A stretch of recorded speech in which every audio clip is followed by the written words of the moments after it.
You're listening to the Outstanding Life Podcast with your host, Johnny D, the Motivational Cowboy. As a motivational speaker, Johnny D impacts audiences around the world with his message of living the outstanding life. He's a best-selling author, MC, and two-time Grammy-considered artist. This podcast is a place where Johnny D can introduce you to his outstanding friends and share funny, interesting, and heart-provoking stories. Ladies and gentlemen, buckle up. Here comes your host, Johnny D. Hey everybody, I'm Johnny D, the Motivational Cowboy. Welcome to another exciting episode of the Outstanding Life Podcast. Just want to say a big hello to all my friends tuning in on Dirt Road Radio, KYDT 103.1 FM and KBFS 1450 AM. In the Outstanding Life Podcast studios with me today is my good friend Joe Downing. Joe, what's going on, my friend? Not much. Glad to be here again. Man, I'll tell you what, our guest today he is just so interesting. I've known this guy pretty much my whole career. I've known him for 25 years. He was one of my first bosses when I got into the emceeing business for General Motors. So that's, 25 years ago, pal. So, Paul, if you would, can you please dial, I gave you the number, can you please dial Fred Simmonds?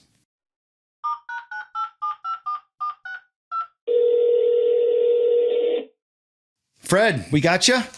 Yeah, I'm right here. Fred, how are you? Outstanding. How about you? The right answer. Fred in the studio with me today, co-hosting the show is my good friend Joe. Say hello. Hi, Fred. Hey, Joe. How you doing? Good. How are you? Good. So, Fred, let's kick things off by, I didn't know this, but you were born and raised in Virginia, correct? And then you moved to Charlotte, North Carolina. So now I know, if that's true, now I know where you got your need for speed. Yes, indeed. You're absolutely right. Is that true, though? When you did move to North Carolina, how old were you? Well, let me back it up just a couple of years. In Virginia, in the second, third, and fourth grade, I lived in Roanoke. Yeah. And my dad took me to the local Pontiac dealer. I think I would have been 8 years old at the time, during September. And the dealer had all the windows covered up with paper so you couldn't see the new cars. And that sparked something in me about cars that's carried me all the way to today.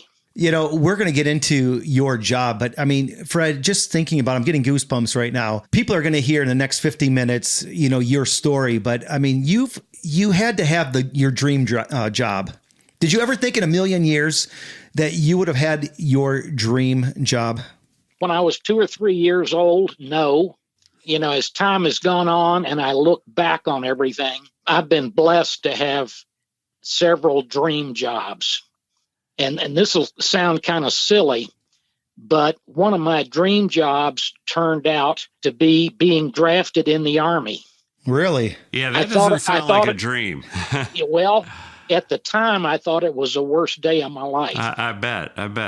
But had that not happened, a year later, I met my wife-to-be, and we were together for 44 years, got 2 wonderful kids. So things do turn out very well. Well, Fred, thank you for serving our country, and to all the men and women that are listening right now, thank you for serving our country. And I know that that's something you've been passionate about, Fred. Even when you got out of the service, you stayed connected. Oh, yeah. And in fact, Johnny, you'll remember when we were doing the Pontiac Racing display trailer at the National Hot Rod Association events, we got hooked up with several of the drivers and went on a USO-sponsored tour to Germany and Kuwait to meet the troops. So this was many years after I'd left the service. And even after that, after I left GM, I got hooked up with the Ann Arbor VA Medical Center and continued to serve veterans at that time. Fred, let's back up to that time. If I'm not mistaken, you guys actually took race cars over there. It wasn't just you guys, right? I mean, you actually had military aircraft take you guys over there, correct? You're half correct. Okay. That was the plan. In fact, Warren Johnson was just wound up about this thing. And we were making arrangements. So some mutual friends of mine with the Army Special Forces Association, who had retired. And in the state of Pennsylvania, there's a particular squadron there, a C-130s. And we met with the squadron commander and his operations officer, and were making plans to fly Warren's car, his actual drag race car, not a show car, but the real deal, to fly it from Pennsylvania to Frankfurt, Germany, so the troops could see the car. Even to the point where we had requested Warren's crew to give us the weight measurements at each wheel, what was the center of gravity, yada, yada. That was a really good plan that didn't work because the state attorney general said you can't do that using a military aircraft because you're in competition with civilian aircraft. So we scrapped the car idea, but we still took 4 or 5 drivers over on these USO tours each year from 2005 through 2008. I remember that, and just the amount of support you got from all the men and women in racing. I mean, it was pretty awesome. Well, it was more than awesome. The idea for this thing came from Jim Yates, one of the Pontiac Pro Stock drivers. Yeah, I remember. So it wasn't even your idea. No, I won't take any credit for it. Jim was the man. And what spurred it was, again, these special forces retirees had asked me if we could get some drivers to sign some autograph cards because they were going to go over to Germany, visit the hospital there at Landstuhl, and hand out the cards. So I got a bunch of autograph cards and stuff from drivers of all types, even Pro Stock Motorcycle. They took the stuff over there, and then Yates said, it's a lot better deal if we go over in person. Well, that set the ball in motion. Less than a year later, we had everybody on the ground in Germany. Outstanding doesn't even begin to describe what went on. A lot of people are aware of the USO from some of the TV segments they've seen where you'll have some football players signing autographs or a band playing or whatever, and it's always a staged event on a stage, and the troops would come to that location. What we did was we took the drivers to the troops. We went into motor pools. We were in flight hangars with F-16s. We did a little of everything. We never had a stage for any of it. We went to where the troops were, and they just had a ball. Incredible. So, Fred, you've been in cars, obviously, your whole life. You remember 2-3 years old going to that first Pontiac dealer. I have to ask, what was your very first vehicle? 1956 Pontiac Star Chief, 2-door hardtop, 316 V8, 4-barrel carb, dual exhaust. How old were you then, Fred? 15. Nice. So Johnny had sent me some information, I think an article that was written about you, and you were a student at GMI then in Flint, Michigan at some point. Is that correct? That's correct. I started in August of 1965.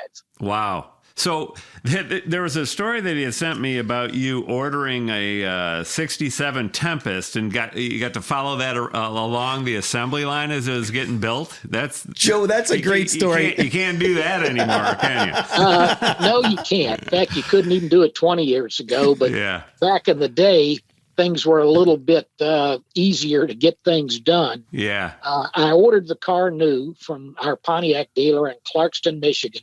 Yeah. I had a good student friend who worked in the factory car distribution office, gave him the order number and said, let me know when it's going to be built. So he did that and said, at such and such a time on this date, it'll be at the body drop. And I know you don't know what a body drop is. Oh, I actually do. I was a tooling engineer for a quarter century. There you go. Well, Fisher Body would put the body itself together, not the chassis, not the engine, just the body. And it would come over on a conveyor and get mated to the chassis underneath it at a place called the body drop. Well, I knew what the deal was with this. So instead of my normal grubby clothes I had in the gear and axle plant, I got dressed up with a white shirt and tie, grabbed a clipboard, put a legal pad of paper on it, and then walked over to Body Drop and started watching the car. And I literally walked down the line as it was being put together. That's now, awesome. You can imagine back in the day that the hourly workers and the salaried workers, quite frankly, didn't get along well. And Yeah. I'll just leave it at that. You're right.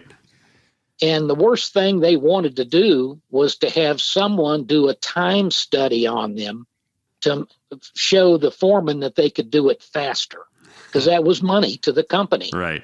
So here I'm walking down by this car. I had my right hand in my pocket like I had a stopwatch. Seriously, Johnny. And followed it all the way down the line. They pulled the car off the assembly line 3 times to make repairs. I have no idea what they did, but they thought it was important to do it. Only 2 people out of, several hundred that I would have come in contact with even asked me, "Is this your car?" And of course I told them it was. When it got done with the final assembly plant, I asked the gentleman who put the car on the chassis dyno to rev the engine up to see how it's doing. I said, "Does this thing run okay?" He says, "Man, this is a great engine." I said, "That's exactly what I wanted to hear." I drove the car from final assembly to around the corner to the gear and axle plant, brought it inside, we put it up in the air, and I changed rear ends from the 336 ratio to a 390. It's one that I had built with perfect parts. Okay. And I don't mean You were within working tolerance. You were working at the gear and axle plant at that time? Oh, yeah. Yeah, okay, Yeah, gotcha. I did. Over the course of time I was there, I did every job you could do, Okay.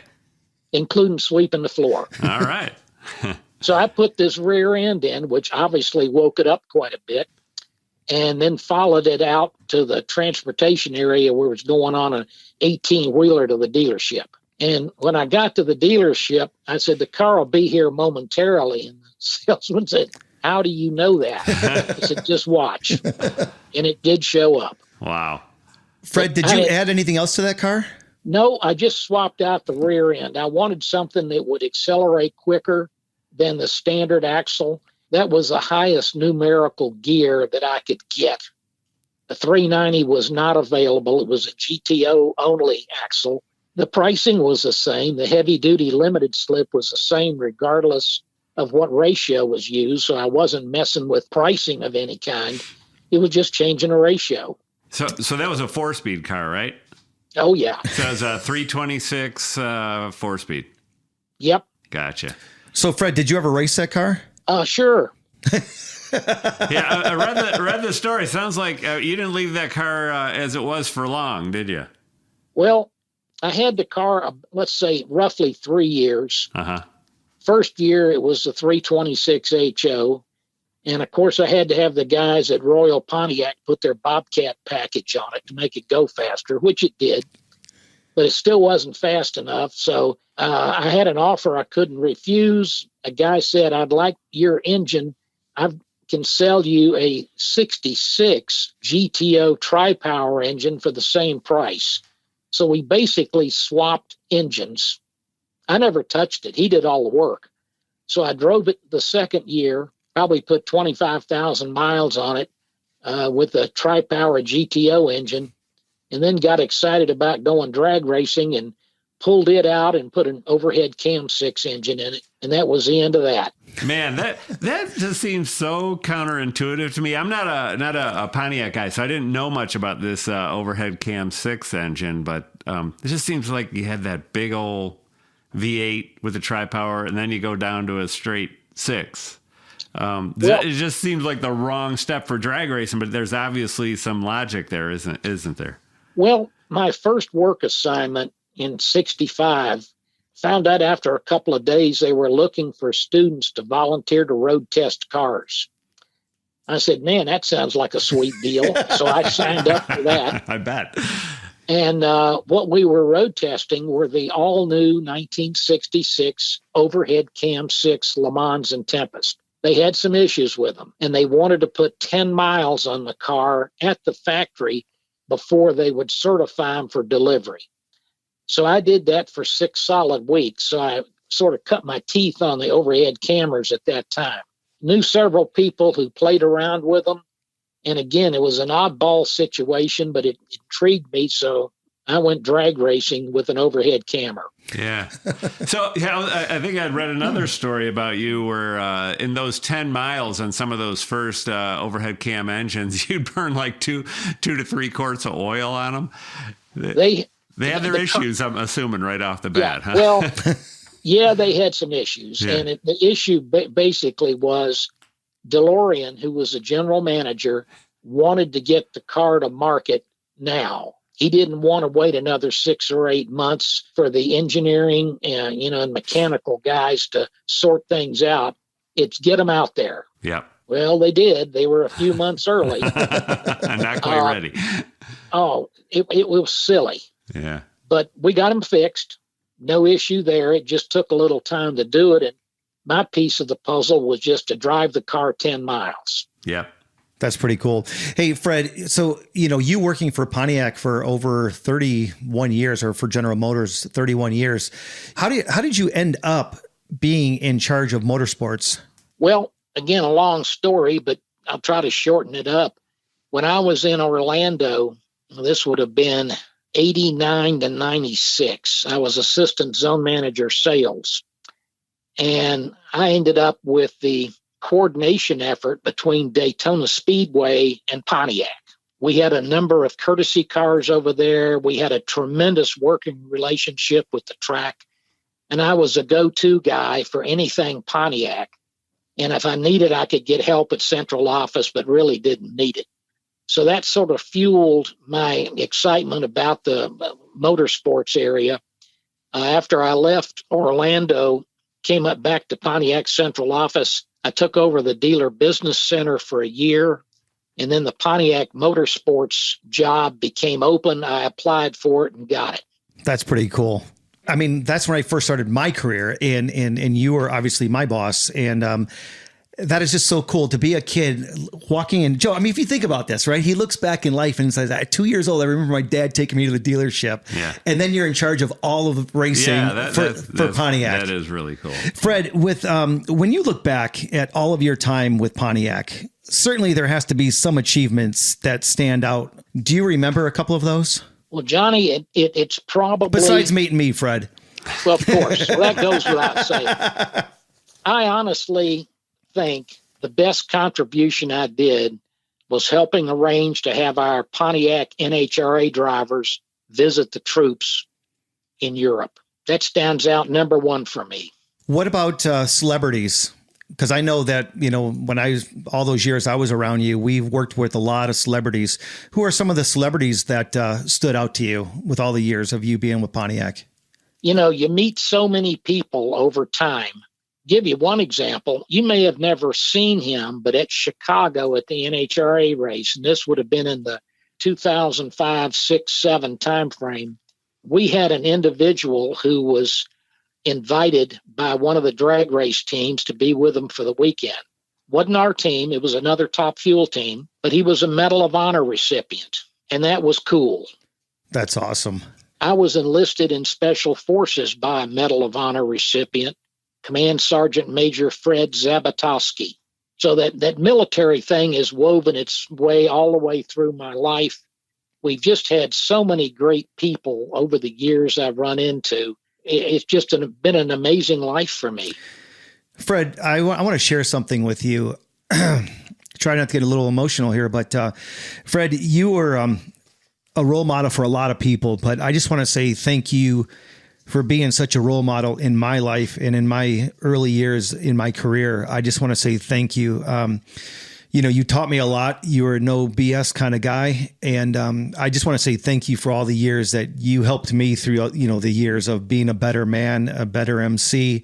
I just want to say thank you for that. My dad, even as a young man, I was always taught to be early for everything. But I remember a time, and you probably don't remember this, Fred, but you're early for everything. And it was in our early years of working together, but I started showing up an hour before Fred, Joe. Well, then Fred was like, no, this guy is not going to get to the, track before me. So then Fred would get there earlier and say, hey, and it became this like game. And Fred, I don't know if you remember this, but finally Fred's like, okay, listen, John, let's call truce on this because we don't need to get to the track 4 hours before the event. Cutting into your sleep schedule. I just want to say thank you, Fred. I mean, you really are an incredible man. Thank you for your time today, but thank you for just being, such a great human being. Well, thank you very much. Johnny, a little short story on that about the goings on at the Pontiac display trailer. As you well know, we would have 2 or 3 models every weekend who were, helping people look at the cars, have them sign up for this or that or whatever. And I know there was one particular weekend, and I cannot remember which track it was or what year, but one of the young ladies, I was asking, where's so-and-so? I don't know. Haven't seen her lately. Well, as I walked past one of the display cars, she's in the back seat sleeping. I said, okay, what's going on? Well, I work 2 jobs, sometimes 3. I'm just too tired. I said, well, you're going to have to sleep on the other people's jobs, not this one. Needless to say, she was let go that day. I don't remember that. Oh, my God. That's hilarious. Oh, well, hopefully you'll remember what I'm about to say now. You remember Trent Summers? Yeah, absolutely. He was the driver of the truck and trailer, did an outstanding job for us. Yep. And one of our slogans that developed because of this young lady was execute or be executed. And if you remember, he put together on the dry erase board up there in red those words and had fake blood droplets dripping off of it. Oh my God. We're going to take a quick break. And when we come back, Fred, I got a lot more to talk about as far as vehicles with you. So we'll be back right after this message. Again, I'm Johnny D. You're listening to the Outstanding Life podcast, and we'll be back after this message with Fred Simmonds. Hey everybody, have you heard about the High Performance Expo? It's going to be the ultimate automotive experience. The expo will be held from June 3rd through the 5th in Charlotte, North Carolina, right in the hub of racing. This is where the best in the business gather to push the boundaries of automotive technology. Don't miss your chance to be a part of this exciting event. For more information and to get your tickets, visit thehpx.com. We'll see you at the expo. Hey everybody, I'm Johnny D, and you're listening to the Outstanding Life podcast. Want to say a big hello to all my friends tuning in on Dirt Road Radio, KYDT 103.1 FM and KBFS 1450 AM. Thanks for tuning in every single weekend. We're talking to Fred Simmonds. Fred, with all the cars that you've driven throughout your career, do you have a favorite? Oh, that'd be impossible to come up with. There are a lot that I enjoyed, either that I own or that, I borrowed from the company vehicle fleet. Well, wait, hang on a second. What do you mean borrow? Well, I drove a company car, okay? Yep. And if I wanted to drive something else, I could turn my car in and swap it like for the weekend. Okay. An example at the U.S. Nationals NHRA race in Indy, 2006, I drove down a 2006 Corvette Z06 6-speed. That was a fun ride, let me tell you. I bet it was. Way more power than I could use for anything except on a racetrack. But, it's stuff like that I would do every once in a while. We had a supercharged Trans Am I took to Columbus once. A little of everything, just a lot of fun. Hey, Fred, speaking of Trans Ams, the other day I was talking to you on the phone, just, kind of asking you to be on the show and stuff. And you shared a story with me about your wife in a Trans Am. Can you share with Joe and all the listeners the story about, because I asked you, I'm like, Fred, was your wife I guess girlfriend at that point when you met her, was she a car girl? And you're like, well, and you told me the story. So why don't you tell everybody about when you met your wife, what she was driving, and the day that you got her a Trans Am? Well, we met while I was in the Army, and her car at that time was a mid-60s former police car, 383 4-barrel automatic car that just hauled the mail. Of course, it had a trail of blue smoke out the pipes in the rear, but that's okay. Like a Plymouth Fury or something like that? Not that high. It was like a base. It was like a Belvedere. It was a base model car. Oh, wow. So, I knew she liked cars. And in 1979, actually it would have been the fall of 78, I ordered a car for her, which was a 79 Trans Am. It was Nocturne Blue, which is a very dark blue metallic with the camel interior, and had the gold chicken on the hood with the gold honeycomb wheels. 6.6 liter? No, it was the Olds 403 automatic. Okay. But she loved that car. I mean, as long as she lived, that was her favorite car, nothing in second place. Well, I found out from my son, who at that time was, he would have been a little over 3 years old, that she had taken him on a ride in the car on some back roads and was over 100 miles an hour with the car. With your son in the car? Oh, sure. I'm sure he was in a child seat, though. Not I don't even know if they'd been invented. I'm sure they had not. So, I'm looking at her after I heard the story, and she just had this funny grin on her face. I thought, there's nothing for me to say. How long did you guys have that car for? A year. Oh, okay. Yeah, the deal was, in order to keep your company assigned car, you had to purchase a new car every year. That was part of the agreement there. So every year we'd get one and then sell it at the end of the year and get another one. Fred, I'm going to pick your brain about a couple things. I mean, back in the day, everybody remembers the Fiero. And since you were with Pontiac for so long, what was the deal with the Fiero? I mean, it was such a cool little car. It seems like it should have blown the walls down with sales. Can you talk a little bit about the Fiero? Did you have anything to do with it? Yes. From 82 to 84, I was in Pontiac central office and marketing operations. So the Fiero, was well on the way to becoming a real vehicle at that time, with a September 83 announcement date. But the idea was spot on. The execution was not, because due to pricing concerns, we had to use off-the-shelf GM parts to make the car run. And I won't bore you with the details, but some of that stuff was not conducive to ride and handling. Simple as that. At the time, nobody could figure out how to put power steering on it. You think about it, you steer with the front wheels, and this is a rear-engine car, and that's where normally you'd have a power steering pump. They couldn't figure out how to route the hoses to the front and keep it safe at the same time. So it was very heavy manual steering, underpowered with no optional engine the first year.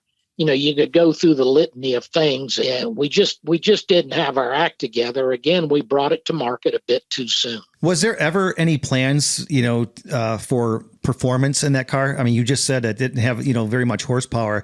It was such a cool looking car. And I mean, was there ever any plans to make more power? Absolutely. The next year after it came out, they brought out the V6 engine, which helped dramatically. Still wasn't enough, but Pontiac during that time frame was developing an all-aluminum V6 engine. It was going to be a 2.9 liter turbo engine. Now, the magic about 2.9 liters was the design of the block was essentially the current 2.8 V6 in cast iron. They overboard it to make it 2.9 just because it would make it different from what was already in the marketplace. That car was a rocket ship. I mean, a rocket ship. I got to drive one in one of our test cars, which was a Pontiac 6000 two-door, and it would just light the tires up. It was ridiculous. The bad news is we told the truth when we sent all the information to the powertrain committee at GM to get the go-ahead to build it, told them what the fuel economy was, acceleration, yada, yada, yada.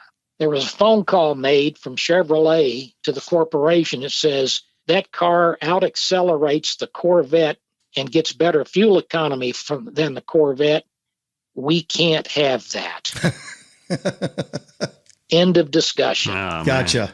And let me tell you how secretive this project was. We cast 100 blocks in Spain we didn't want any castings to be done in the continental U.S. because somebody might find out about it. So it was a cloak and dagger operation. Then we spring these huge numbers in front of everybody, and might as well have been World War III. Fred, how tough was that? I mean, throughout your career, I mean, you knew stuff before it came out. How tough was it to keep a secret? You didn't have a choice. You needed to keep your mouth shut on a whole host of things. If you mentioned it, wasn't going to do you any good. It wasn't going to change anything. So just get on with business. Right. You know, earlier I asked you about, people you've met, and you brought up John DeLorean. Did you ever have the opportunity to meet with him, talk with him? And if so, what was he like? Well, a couple of things. I have a snapshot in my head of DeLorean going through Plant 8 final assembly with 4 or 5 people trying to keep up with him. He's a tall guy with a long gait. And you've got males and females trying to keep up with this guy as he's hauling the mail through the plant. And it looked like Halley's Comet. Fast forward, and I'm going to tell you it was 2000, 2001. I could be wrong on that. I can look it up. But he was a guest speaker along with Smokey Eunuch at our Pontiac Oakland Club International Convention in Denver. It's coming to me, 1997. DeLorean was there. I said hello to him in the cafeteria. Quite frankly, he was concerned about making a presentation or answering questions because he had just come off this bit with the drug scenario that he somewhat got involved in, and he wanted to keep his mouth shut. Didn't turn out that way in the convention. He and Smokey talked for 90 minutes to 2 hours, and I've got an audio cassette of everything they said. It's just amazing. While he was there, I had him get a picture with him and my wife and have it hanging on the family room wall to this day. That's cool. That is cool. Hey, Fred, something that you have a car now that you have had, for 30 some years? 39 years. 39 years. What is it and why did you buy it? It's a 1967 Pontiac Tempest. Sound familiar? Yep. 4-door sedan.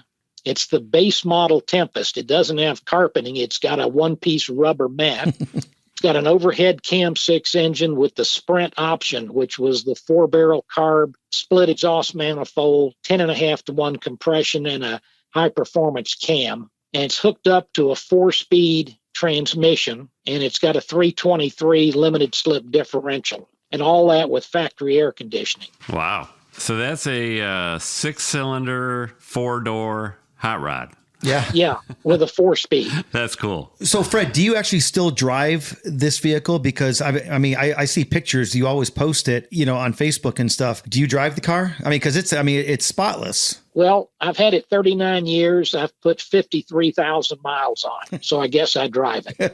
Wow. How many miles does the car have? 230. 230,000? Yep. Wow, and it looks Joe, that good. I saw the pictures. That's amazing. I live in Michigan, and I drove it 2 days ago. Wow. Why? I drive it 12 months out of the year. Wow. I just wait for the roads to dry off and then go for a spin. Okay. Fred, have you ever taken the car down to bare metal and redo it, or is this the way you bought the car? Oh, it's been repainted. The last repaint was 2016 at a local body shop here that just did a wonderful job. Really wonderful job. Interior was done in 2015, had the engine rebuilt in 2018, and a year and a half ago, rebuilt the 4-speed. Who would rebuild an engine like that? Is that like a very specialized shop that could do that for you? I was just going to ask Joe, or did he do it himself? Well, Okay. In a perfect world, you'd like to take it to an overhead Cam 6 specialist. Right. They don't exist. That's what I was thinking, yeah. So the next best thing you do is you get somebody that knows how to put an engine together, and then you give them a tutorial about the oddball stuff on this engine. Okay. It's only a handful of things, but it helps to know it. Yeah. In this case, I went to a local engine shop here, Billy Briggs Racing Engines, and he runs Pro Mods. So he's got a pretty good handle on how to glue an engine together. Gotcha. Okay. I was just going to ask I mean, you've been around race cars and, race drivers forever. So have you ever had them tune something up for you? No. Throughout the years? No. Have you ever gotten behind the wheel of a NHRA Pro Stock or any of those vehicles? The closest I got was loading up Mark Powick's Pro Stock show car and putting it on a trailer. Okay. That was at Columbus Children's Hospital. Fred, what is one of the coolest things? I know you got, you said you've met people in the Army and stuff like that, but, being with Pontiac for so many years, what's some of the special things did you get to do? And what I'm talking about is one, I have to share, Joe, being around the fastest business is drag racing. Mm-hmm. I mean, 330 miles per hour and a quarter mile. Fred one time put me up in a hot air balloon. Now, I just said yes because I was so excited about this. But Joe, you might not know this about me, but I'm scared of heights. Yeah, I think you told me that before. And you don't tell Fred Simmonds no. Right. So it's like, yes, sir. And, you're up in this thing. Fred, did you ever do that? I mean, because you weren't in that balloon with me. You had a bunch of other people in there. But did you ever do that? Oh, yeah. My wife and I went on a hot air balloon trip out in Scottsdale back in 1988. I went up, I think, twice with the Pontiac hot air balloon, which we would take to either Columbus, which was the Pontiac race, or Indy at the U.S. Nationals. And I think that's where you went up in the balloon. Yep. One of the scariest things I've ever did, but one of the coolest things I've got to do. Well, the reason we did it, when you look at a drag strip and the way it's laid out, and you launch a hot air balloon from the middle of the racetrack, it's the biggest billboard in the county. So it was a tremendous advertising coup for us. Fred, what are you driving now besides your Tempest? I've got a 2009 Pontiac G8. Oh, wow. Oh, wow. Yeah, was that the one that was made in Australia, or am I thinking of something? No, the same one. Yep. Yeah. Fred, that's your daily driver? Yep. Those sounded so cool, stock. That was a really good sounding engine. It's a really nice car. I thoroughly enjoy it. I've made several long distance trips with it, and it's a pleasure to drive. Fred, have you ever taken a road trip in one of your vehicles that holds a special place in your heart, maybe with your wife and kids throughout the years? I mean, you've got to drive so many different vehicles. Well, twice we took the Tempest when we moved from Memphis to Pontiac. Wait, the one now? The one you have now? Yeah, we drove it from Memphis to Pontiac. When we left Pontiac, we drove to Florida to Orlando in the Tempest. That is awesome. So this car really does have a lot of meaning to you then. Oh, yeah. So you didn't buy that as a collector vehicle. You bought that because it was your family vehicle. Well, no, just a play toy. Oh, it was. Okay. Just a play toy. The nice thing about this car, it's led to so many different things in my life, things I've been able to do, but more importantly, the people I've met, because that's the value to me of the car hobby, not the cars. It's the people that own the cars. Right. Fred, you've been around the business a long time. What advice could you give to the man or woman listening to this right now that wants to get into the business of automotive? I think, number one, depending on what the age of the person is, do good in school, especially math, chemistry, physics, that sort of thing. Heavy up on the mathematics because it just will carry you a long way. But more importantly, I think, is work ethic. You mentioned about getting to work early or on time. I think that's critical. You always want to do just a little bit more than is asked of you, because that'll move you ahead in whatever endeavor you have in life. Treat everybody with an immense amount of respect in all walks of life. I don't care who it is. Everybody deserves respect. If you can pull all that stuff off, you'll do well. I love that. Good advice. Hey, Fred, with all the vehicles you've brought home throughout the years, I'm just curious. I know you said that you have a daughter and a son. Did they ever sneak out one of your vehicles? No. However, I will tell you that senior year in high school, my son drove the Tempest every day of the week to school here in Lake Orion, Michigan. Wow. Now, is your son a car guy now? I mean, did he get that from you, or? No, he's he's probably in the mass of humanity that is not a car guy. His passion is computers and electronics. He's currently a network engineer for Oracle. Oh, okay. So he did well for himself. Yeah. Yeah. And my daughter, the thing she hates in life is putting gas in the car. That's the worst thing to her that could ever happen, is to stop at a gas station. Well, that's perfect. So she into EVs? Yeah, so I was going to say, she own an electric vehicle. Right now, she's got a Chevy Spark, gets about 36 miles to the gallon. Okay. So that helps So quite she a bit. still stops, just not often. Yeah. Yeah, that's the whole point. Yeah. But I got to tell you, she doesn't know squat about cars. 30 days ago, I pick up a car every once in a while to drive it, maybe to get it cleaned up at the car wash and so on. And I'm listening to this tire noise. And I thought, this isn't right. And I waited another week, same thing. And this is her car, right? Yeah, her car. So her birthday was just a few days ago. So I went and got a new set of tires for her, cured the problem. Cured the problem. So I told her, I said, did you notice anything different about Sparky? She said, what did you do? The car handles so much better. Did you change the oil? She's definitely not a car person, is she? I did not have a response. I for bet that. you did. I love that. And the reason she didn't hear the noise, she has the radio blasting all the time on Sirius XM. Yeah, well, all right. That fixes any noises you have, right? It did. Hey, Fred, if I was to give you my checkbook and I said, Fred, you can go and buy any car that you want that you previously had, which one would it be and why? I guess a couple cars come to mind. One was that 67 Tempest Coupe, which I'm sure has been crushed by now because the people that ended up buying it, I think, were putting a small block Chevy in it to go drag racing. But that would be near the top of the list. Also a 73 Plymouth Duster 340. And why is that? One of the fastest cars I've ever owned. I mean, it Really? screamed. Yeah, it was a high performance engine for its time. Yeah. And it just screamed. Of course, it got 8 miles per gallon. Yeah. So you can figure out how long that lasted in the garage. But I'd love to have that car back and play with it a little bit. One of the more interesting cars I've had was a 92 Grand Prix. It was a Richard Petty edition. Nice. They either came in red, white, or blue. Well, I purchased car number 1 out of the 1,000 that were built. Oh, wow.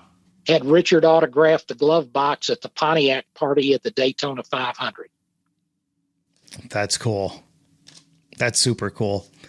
You know, speaking of race car drivers, you know, back in the day, Tony Stewart and Bobby Labonte drove for you. Yep. With Joe Gibbs Racing. What was it like having a young Tony Stewart drive for you? He was a tremendous guy, and I think he's only gotten better with age, quite frankly. Yeah. Wonderful to be around, had time for everybody. He was just really an ambassador of the sport and always a first-class guy. Always a first-class guy. We had Tony at the Pontiac Oakland Club convention in Charleston, West Virginia. And this would have been 2002, I think. And he was just there to sign autographs, shake hands, and just be Tony Stewart. Well, we had a little parade set up from the car display area going up to the state capitol where the governor was going to meet us. And Tony rode up there in a 1926 Pontiac. That was the first Pontiac race car documented.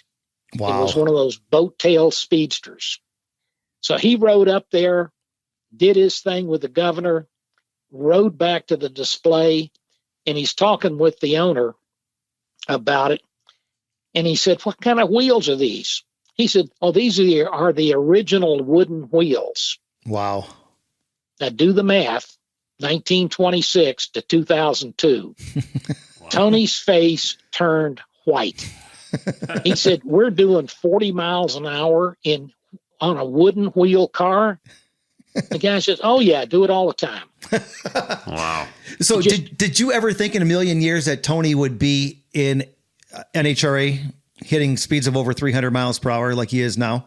I didn't see it coming, but it doesn't surprise me. Yeah, right. Because he's a driver's driver. He will drive anything.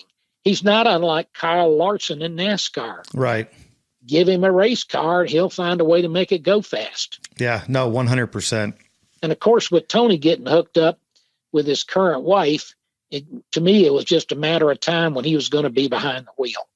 And for those of you that don't know, Tony Stewart's wife drove a dragster.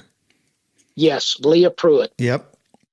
She drove a top fueler, and now Tony's driving it. Right, she's exactly. Taking care of their baby. Yep. Hey, Fred, so what's the oldest car you've ever driven? I mean, because again, right, you've been around a lot of these really cool vintage cars as well. Quite honestly, it's probably my 56 Pontiac now. I'm sort of stuck in the 60s and 70s from cars I've driven. Well, it was a good era, wasn't it? Yeah, not to be seen again. Yeah.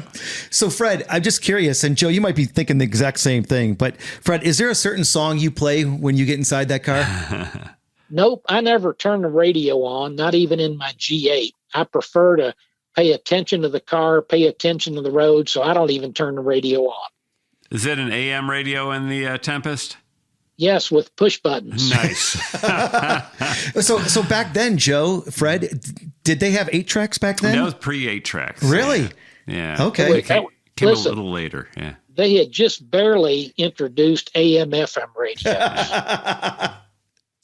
I love that. So, Fred, when you do listen to radio, I'm just curious now. I brought up music. I'm just curious. What do you listen to? I guess a wide variety of musicians. Celine Dion, Sarah Brightman, Andrea Bocelli. Oh, yeah. Fleetwood Mac, Hall & Oates, Blondie. That pretty much covers the range of everything but heavy metal. Kind of eclectic there, yeah. So yeah, it's more. I like more individual songs necessarily than a group's complete, resume of songs. Okay. Yeah. So, Fred, were you always the kind of guy that liked to tinker around with cars? I mean, yeah. So you don't mind going out there and getting your hands dirty then? No, I do it all the time. To this day? I changed the oil in my G8. I completely rebuilt the front suspension a year ago, every single part in it. Nice. I did all that myself. Do you have a hoist? Nope. Oh, man, you're rolling around underneath it, huh? Yes, I am. And Fred, and at my age, it's getting more difficult to roll around. I was just going to say, tell everybody how old you are, if you don't mind.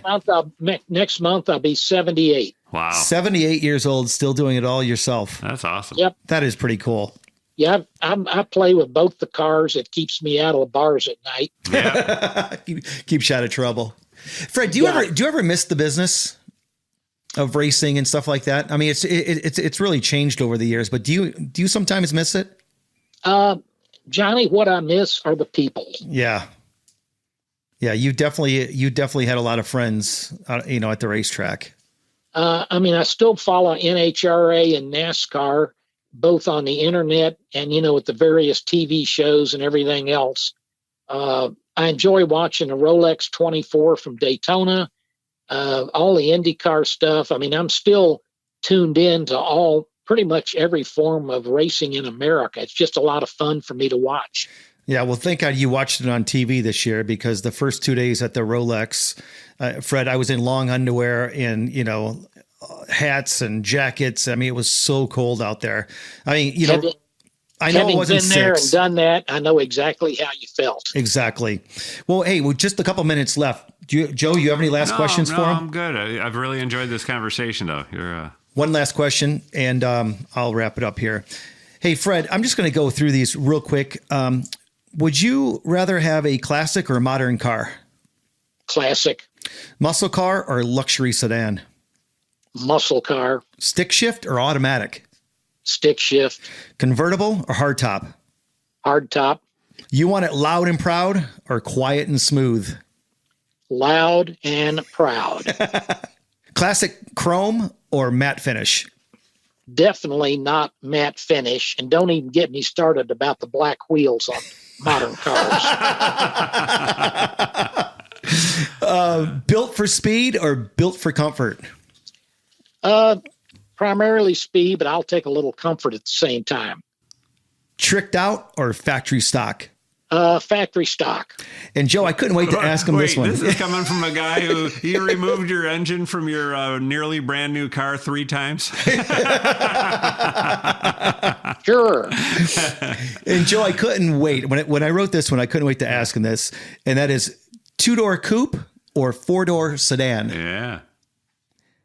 All things being equal, I'd take the 2-door, but things aren't equal. And I've got a car that's one of one, so we'll hang on to it. Yeah, I think that's worth hanging on to. That's a beautiful car. SUV or sports car? Sports car. Gas guzzler or fuel efficient? If it guzzles gas and hauls the mail, I'd do that.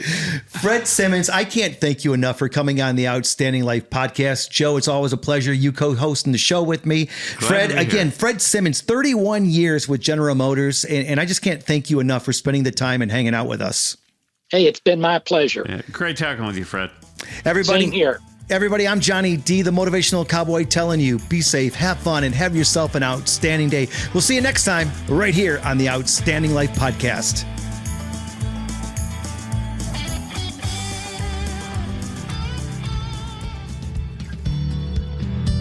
Every special vehicle has a story, just like the person who drives it. Whether it's a classic car, a rugged truck, or a custom ride, it represents dreams, memories, and the road traveled. It's more than metal and wheels. It's a symbol of passion, perseverance, and the journey ahead. So fire up that engine, embrace the adventure, and keep driving towards your dreams.